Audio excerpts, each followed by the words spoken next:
درود شریف. اللہم صلی علی محمد وعلی آل محمد کما صلیت علی ابراہیم وعلی آل ابراہیم انک حمید مجید.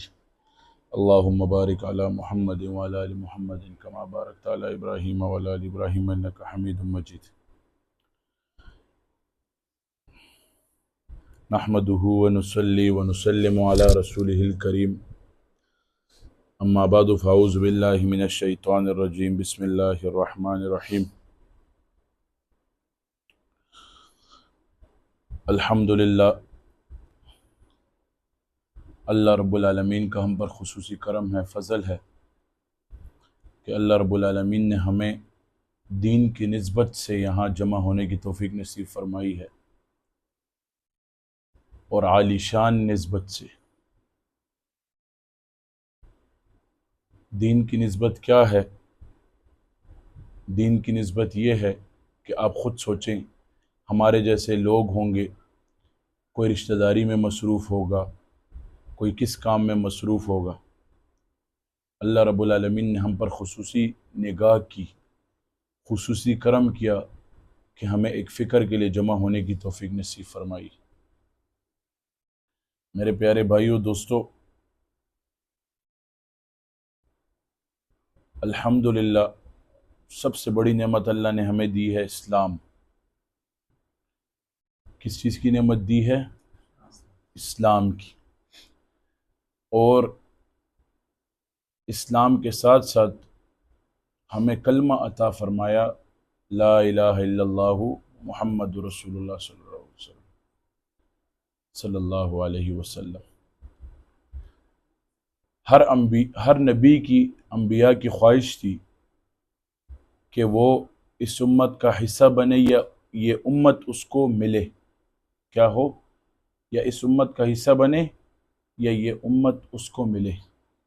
لیکن اللہ کریم نے ہمیں بن مانگے یہ نعمت عطا کر دی، اور ماں کی گود میں ہمیں اتنا عظیم کلمہ نصیب کر دیا. یہ نعمت عظمیٰ ہے، عظیم نعمت ہے. اب اس نعمت کی قدر کیسے کریں گے؟ دین کے احکامات کو پورا کر کے کریں گے، سنت رسول صلی اللہ علیہ وسلم پہ چل کر کریں گے. دین کے احکامات کو پورا کرنا یہ ہم پر لازم قرار دے دیا گیا ہے. اگر آپ ایک کرائے کا گھر لیں تو شروع میں آپ کے ساتھ اسٹامپ کیا جاتا ہے کہ اس گھر میں یہ چیزیں ہیں، اگر اس کو خراب کیا تو اس کو صحیح کرو گے. اگر اس گھر میں، یہ گھر میں جیسے دے رہا ہوں ویسے ہی مجھے لوٹانا ہے، یہ اسٹامپ ہوتا ہے. تو اللہ نے ہمیں یہ زندگی دی ہے، ہمیں اللہ نے بتا دیا ہے. ہمارے ساتھ اللہ نے معاہدہ نہیں کیا، اللہ نے ہمیں بتا دیا کہ میں تمہیں زندگی دے رہا ہوں، اور یہ زندگی امتحان ہے. جب امتحان ہوتا ہے تو انسان کتنا پریشان ہوتا ہے. یا قرآن کا امتحان ہو یا اسکول کا امتحان ہو، بندہ تیاری میں مصروف ہو جاتا ہے کہ میں امتحان میں اچھے نمبر حاصل کر لوں. اب امتحان یہ دیا گیا ہے. دنیا کا امتحان کیا ہوتا ہے؟ یا تو اس میں پاس ہو جاتا ہے یا ناکام ہو جاتا ہے، پھر دوبارہ کوشش کرنی پڑتی ہے. اس دنیا میں امتحان ایک صورت میں دیا گیا ہے کہ یہ دنیا اور یہ زندگی یہ نعمت عظمیٰ ہے. اس لیے نعمت عظمیٰ ہے زندگی کہ یہ زندگی ایک بار ملتی ہے. دنیا کے امتحانات بار بار آ جاتے ہیں. ایک کلاس میں ایک بار فیل ہو جائے، چلو اگلی بار پھر دے دوں گا.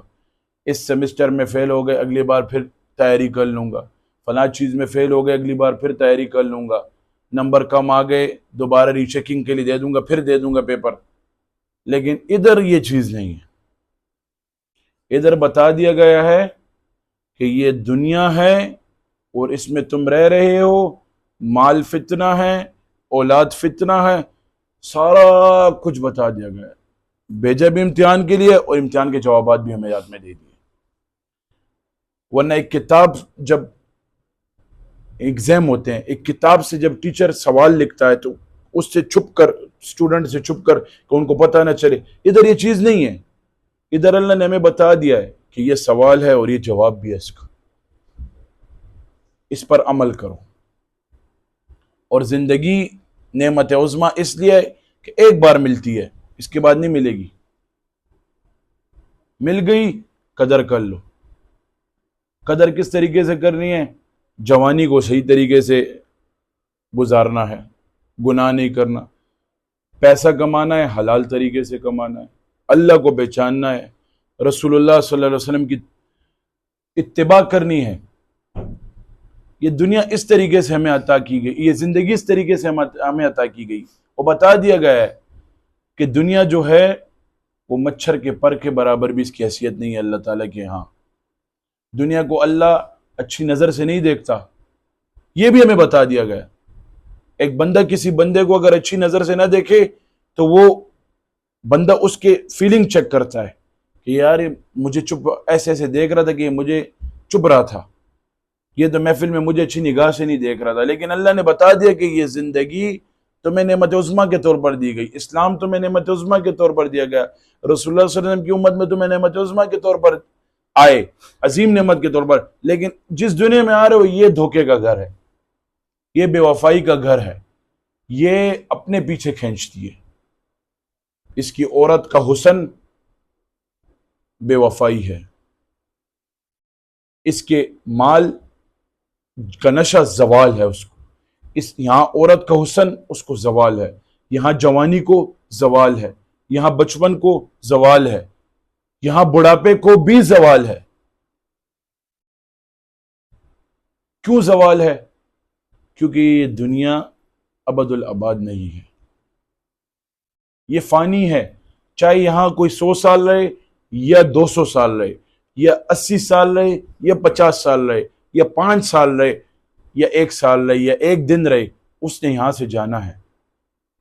چاہے کافر ہے، چاہے کمیونسٹ ہے، چاہے دہری ہے، جو بھی ہے، جس مسلک سے جس مذہب سے تعلق رکھے، وہ یہ کہے گا کہ نہیں اس دنیا سے ہم نے جانا ہے. کوئی یہ نہیں کہے گا کہ ہم ساری زندگی اس دنیا میں رہیں گے. کیوں؟ یہ دنیا ہمیں امتحان کے طور پر دی گئی. میں نے آپ کو بتایا کہ امتحان میں سوالات کوئی نہیں بتاتا، جواب تو دور کی بات. یہاں سوال بھی بتا دیے گئے اور جواب بھی بتا دیے گئے.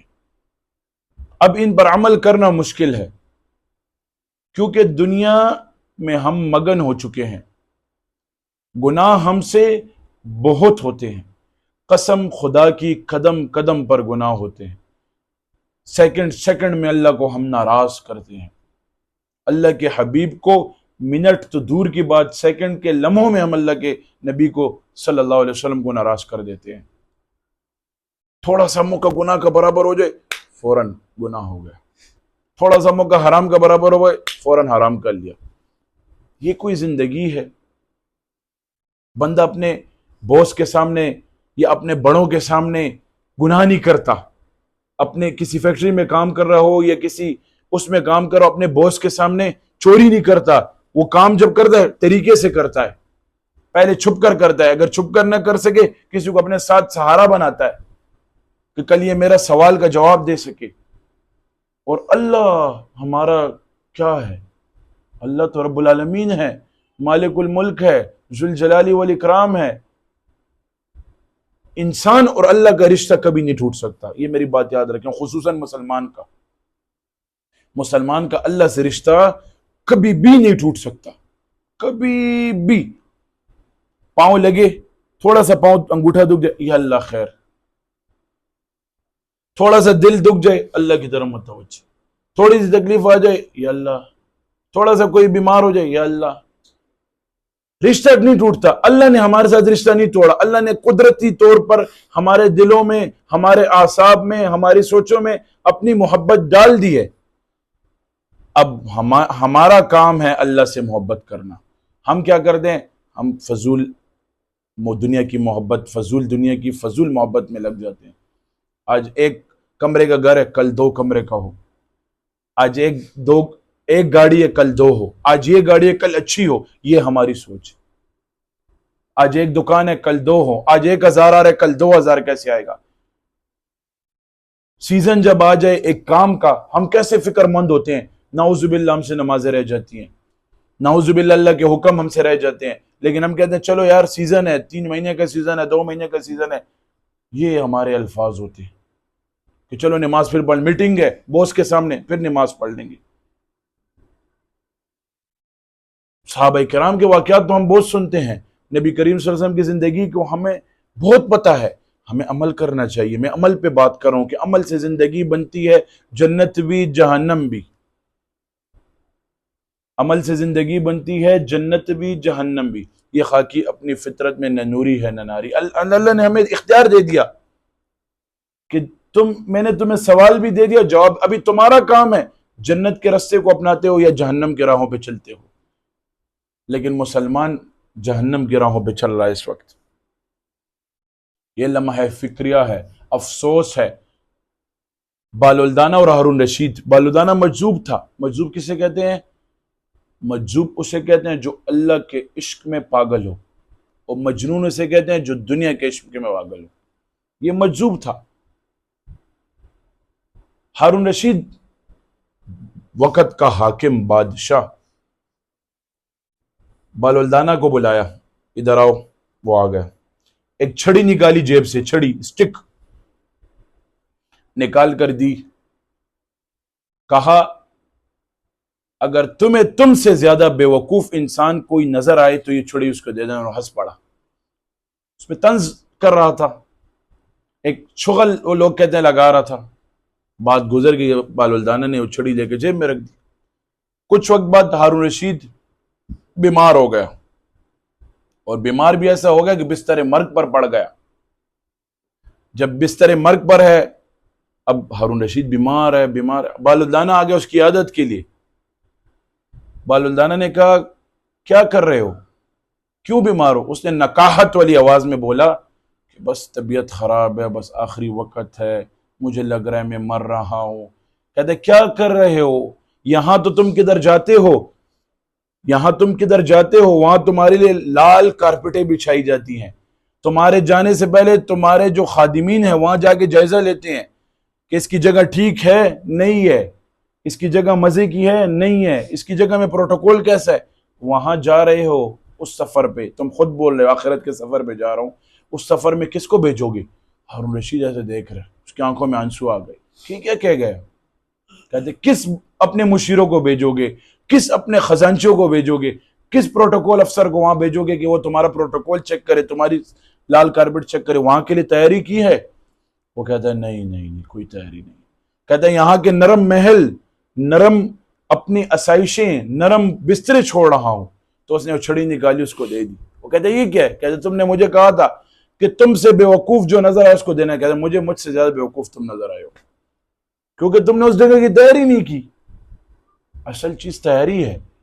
ہم یہاں سے اگر ہم چھوٹی مثال دیکھیں، ہم یہاں دین کی محنت سے جمع ہوتے ہیں، دین کی محنت سے جمع ہوتے ہیں، دین کی فکر سے جمع ہوتے ہیں، دین کی سوچ سے یہاں جمع ہوتے ہیں. ہم گھر سے آتے ہیں کیا کرتے ہیں؟ پہلے دیکھتے ہیں کپڑے ہمارے صاف ہوں، کہ کوئی داغ نہ ہو، کوئی دیکھے نہیں. یہ انسان کی اپنی ضد نفس ہے. کپڑے صاف ہو، پھر کیا تھوڑی خوشبو لگا لی، تھوڑی وقت کی پابندی کر لی، بس گھر سے نکل آئے. ایسے تو نہیں ہے نا کہ میں سوچ رہا ہوں میں آ گیا یہاں پہ بیٹھ گیا. نہیں، اس کے لیے محنت کرنی پڑتی ہے. کپڑوں کو دیکھنا پڑتا ہے، سوچ کرنی پڑتی ہے وہاں تک میری رسائی کیسے ہوگی، رکشے میں جاؤں گا، بائک پہ جاؤں گا، پیدل جاؤں گا، کیا کروں گا. یہ محنت ہو رہی ہے. دنیا میں کوئی چیز نہیں ہے کہ جس میں محنت نہ ہو، ہر چیز پر محنت ہوتی ہے. بندہ واش روم جائے، اس میں محنت ہے، اٹھ کر جاتا ہے. اندر جو ہوتا ہے وہ اٹھ کر کرتا ہے، اپنے ہاتھ سے کرتا ہے. باہر جاتا ہے، سب کچھ وہ کرتا ہے. اگر بندہ کام کے لیے جائے، بزنس کے لیے، سب کچھ محنت سے ہو رہا ہے. لیکن ایک چیز کی محنت نہیں ہو رہی، 99.99% کی محنت ہو رہی ہے، 1% کی محنت نہیں ہو رہی. وہ اپنی زندگی کے بارے میں سوچے، اس کی محنت نہیں ہو رہی. اس کی محنت کی خاطر اپنے تزکیہ نفس کی طرف توجہ دینی چاہیے. اس محنت کی خاطر اپنے اوپر محنت کرنی چاہیے. آج سے اپنے ساتھ عہد کر لو کہ میں بس جتنا مجھ سے ہو گیا، گناہ ہو گئے یا جھوٹ بول لیا یا غیبت کر لی یا چوری یا حسد فنا ڈمکا، ختم. اور ایک بزرگ فرماتے تھے، مولانا سعید پالنپوری سے فرماتے ہیں، رات کو سونے سے پہلے اپنا محاسبہ کر کے سویا کرو. کیا فرماتے ہیں؟ کہ رات کو سونے سے پہلے اپنا محاسبہ کیا کرو. کہتے ساری دن بھاگ لیا، آفس چلے گئے، کام پہ چلے گئے، دکان چلے گئے، دوڑ لیا، بھاگ لیا، اس ٹائم تھوڑا بیٹھ جاؤ 2 منٹ، دیکھو کہ میرے گناہ کتنے ہیں اور میرے نیکیاں کتنی ہیں، نمازیں میری وقت پر ہیں، میں نے آج لوگوں کو زبان سے اچھا کتنا کہا، برا کتنا کہا، اگر میری اچھائیاں میری اچھائیاں گناہوں پر غالب ہیں تو ٹھیک ہے، یہ ختم ہو جائیں گی، برائیاں بھی ہلکا ہلکا تھوڑے وقت میں ختم ہو، اور اگر میری برائیاں اور میری کوتاہیاں نیکیوں پر غالب ہیں تو میں خسارے میں چل رہا ہوں۔ اس چیزوں کی طرف سوچنا چاہیے، اپنے طرف فکر کرنی چاہیے۔ ہم یہاں جمع ہوتے ہیں اس وجہ کہ ہمارا تزکیہ نفس ہو۔ تزکیہ نفس کسے کہتے ہیں؟ نفس کس طرح؟ گناہ کا بگاڑ دل میں پیدا ہوتا ہے، سوچوں میں پیدا ہوتا ہے، نفس سے ہوتا ہے۔ نفس پر ضربے ہم کیوں لگاتے ہیں؟ کہ ہمارے گناہ ختم ہوں، ہم یہاں سے کچھ سیکھ کر جائیں۔ تو اپنے دلوں کو پاک کرو، اپنے دلوں کو پاک کرو، اپنی سوچوں کو پاک کرو، اپنے حسد کو ختم کرو۔ کوئی اچھا ہو رہا ہے، کوئی اللہ تو اس کو اچھا کر رہا ہے، مجھے بھی اچھا کر دے، یا اللہ تو اس کو دے رہا ہے مجھے بھی دے دے، یہ دعائیں کرو۔ یہ نہ کہو یہ کیوں اچھا ہو رہا ہے، یہ کیا ہو رہا ہے۔ ان چیزوں سے دلوں کے اندر بیماریاں اور بھی جنم لیتی ہیں۔ اللہ رب العالمین ہمیں ان باتوں پر عمل کرنے کی توفیق نصیب فرمائے۔ وما علینا الا البلاغ۔